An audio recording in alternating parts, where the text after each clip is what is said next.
خدا کے دین کی خدمت کا ایک انمول ادارہ ہے، ادارہ رہے برے انسانیت تو سب کو پیارا ہے، ادارہ رہے برے۔ نحمده ونصلي على رسوله الكريم، اما بعد، قال الله تبارك وتعالى في كلامه المجيد: اعوذ بالله من الشيطان الرجيم، بسم الله الرحمن الرحيم، يا ايها الذين آمنوا كتب عليكم الصيام كما كتب على الذين من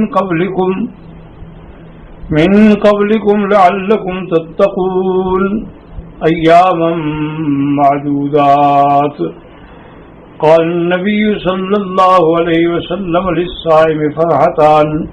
فرحة عند الافطار وفرحة عند لقاء الرب، او كما قال النبي صلى الله عليه وسلم: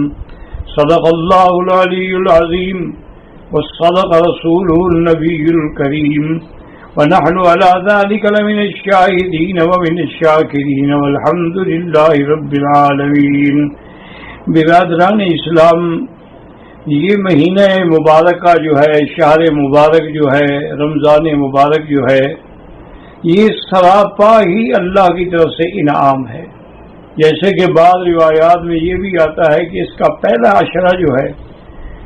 وہ اللہ تعالی کی طرف سے رحمت کا حصہ ہے، اور دوسرا جو ہے وہ مغفرت بخشش کا ہے، اور تیسرا عشرہ جو ہے وہ عتق من النار، جہنم سے آزادی کے پروانے ملتے ہیں۔ تو یہ مہینہ ایک اتنا عظیم اور مقدس مہینہ ہے کہ اسی میں اللہ نے قرآن کو نازل فرمایا ہے۔ ایک تو قرآن کا نزول جو ہے وہ آسمانوں میں ہوا، اور پھر آسمانوں سے زمین پہ ہوا۔ تو اللہ نے جو آسمانوں پہ نزول فرمایا ہے وہ لوح محفوظ سے بیت العزت، آسمان دنیا کے پہلا جو آسمان ہے اس میں ایک جگہ ہے جس کا نام بیت العزت ہے۔ تو اللہ نے قرآن پاک کو لوح محفوظ سے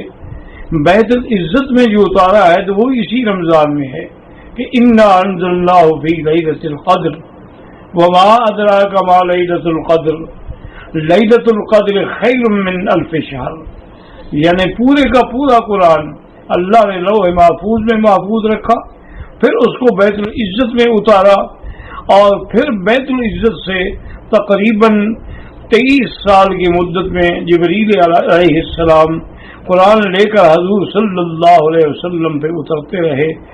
سورتن سورتن، نجمن نجمن، آیتن آیتن۔ اور وہ پہلی ابتدا جو ہے نزول الارض میں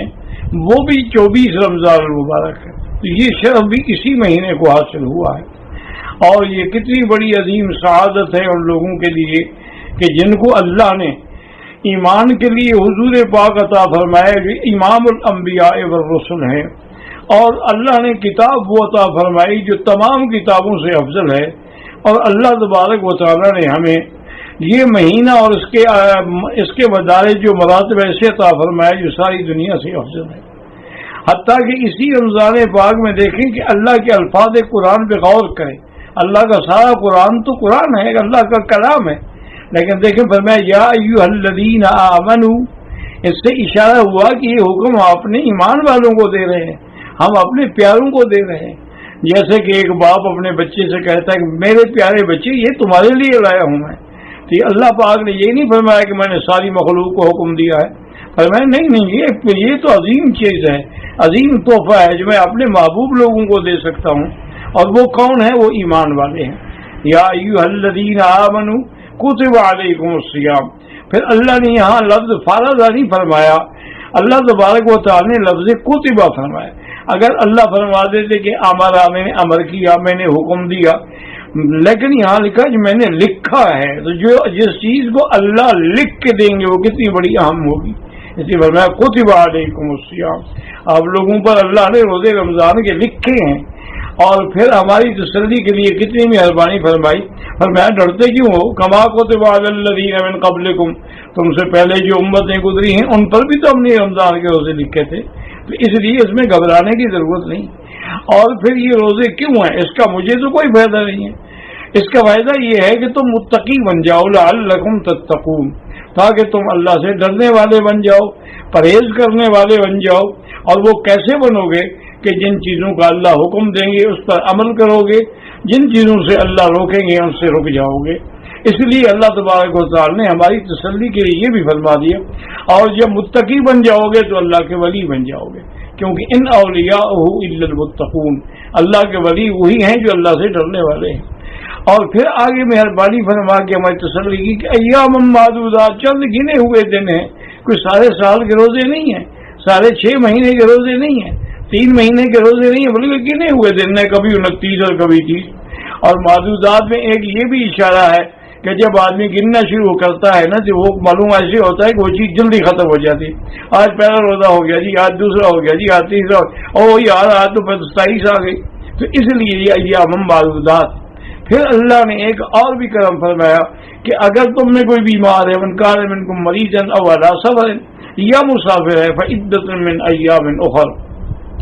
وہ ان دن قضا کر سکتا ہے، روزے نہ رکھے، تاکہ اسے سفر میں تکلیف نہ ہو، تاکہ اسے کی بیماری میں تکلیف نہ ہو۔ اس کے بعد جب وہ سفر ختم ہو جائے یا بیماری سے نکل جائے تو پھر اس کے بدلے میں وہ قضا کر لے۔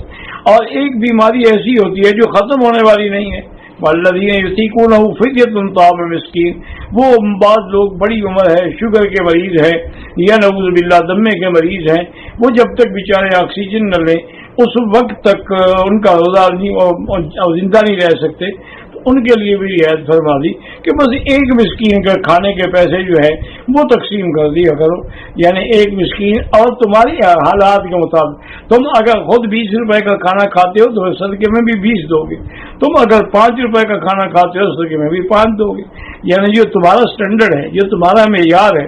اس کے مطابق ایک بندے کے کھانے کے پیسے جو ہیں وہ چاہے پورے مہینے کے ادا کر دو، چاہے روز روز ادا کرو، چاہے ایسا ادا کر دو۔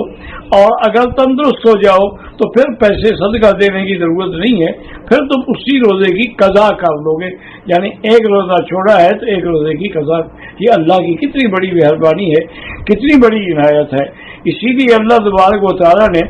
عورتوں پر بھی رکھا ہے کہ اگر عورت حیض میں ہے تو وہ حیض کے دنوں میں روزہ نہیں رکھے گی، لیکن حیض کے دن جب ختم ہو جائیں گے تو روزے کی قضا کر دے، کیونکہ روزے تو سال میں ایک دفعہ آتے ہیں۔ اللہ نے اس پر نمازوں کی قضا کا حکم نہیں دیا، لیکن روزے کی قضا کا حکم دیا ہے، تو اس لیے اس کے اندر نعمتیں ہی نعمتیں ہیں، رحمتیں ہی رحمتیں ہیں، اور اللہ تبارک و تعالیٰ کی طرف سے ہر مسلمان کے لیے در رحمت کھلا ہے۔ اور تمام دوستوں سے درخواست ہے کہ دعا کریں اللہ اس مہینے کی برکت سے، اللہ اس مہینے کی رحمت سے تمام عالم سے یہ جو وبا کا عذاب آیا ہے اس کو ٹال دے۔ ربنا تقبل منا انک انت السمیع العلیم وتب علینا انک انت التواب الرحیم۔ ادارہ رہبر انسانیت تو سب کو پیارا